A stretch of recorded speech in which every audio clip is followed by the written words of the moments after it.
कंडियारो भरिसां तेज़ रफ़्तार मुसाफ़िर बस ऐं ट्रक में टक्कर थियण जे नतीजे में हिकु ॼणो फ़ौत जॾहिं त 3 ॼणा ज़ख़्मी थी पिया।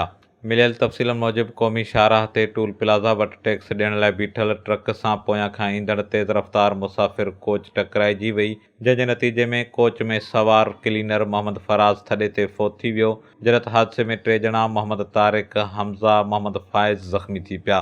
फ़ौती क्लीनर जो लाश ऐं ज़ख़्मियुनि खे कंडियारो जे सिविल इस्पताल आंदो वियो, जिते ज़रूरी कार्रवाई खां पोइ मढ़ वारसनि हवाले कयो वियो आहे। ॿिए पासे पुलिस हादसे वारे हंधि तां मुसाफ़िर कोच खे पंहिंजे तहवील में वठी छॾियो, जॾहिं त हादसो कंदड़ ड्राइवर मौक़े तां फ़रार थी वञण में कामयाब थी वियो। इंतिहाई ॾुखोईंदड़ ख़बर आहे कंडियारो खां, जिते क़ौमी शाहराह ते टूल प्लाज़ा वटि टैक्स ॾियण लाइ बीठल ट्रक सां पोयां खां ईंदड़ तेज़ रफ़्तार मुसाफ़िर कोच टकराइजी वई, जंहिंजे नतीजे में कोच में सवार क्लीनर मोहम्मद फराज़ थॾे ते फ़ौत थी वियो, जॾहिं त हादसे में 3 ॼणा मोहम्मद तारिक, हमज़ा ऐं मोहम्मद फ़ाइज़ ज़ख़्मी थी पिया। इतला ते पुलिस पहुची फ़ौती क्लीनर जो लाश ऐं ज़ख़्मियुनि खे कंडियारो जे इस्पताल आंदो, जिते क़ानूनी कार्रवाई पूरी करण खां पोइ मढ़ वारसनि हवाले कयो वियो आहे। ॿिए पासे पुलिस हादसे वारे हंधि तां मुसाफ़िर कोच खे पंहिंजे तहवील में वठी छॾियो, जॾहिं त हादसो कंदड़ ड्राइवर मौक़े तां फ़रार थी वञण में कामयाब थी वियो। अब्दुल वहीद चन्ना, HSTV न्यूज़, कंडियारो।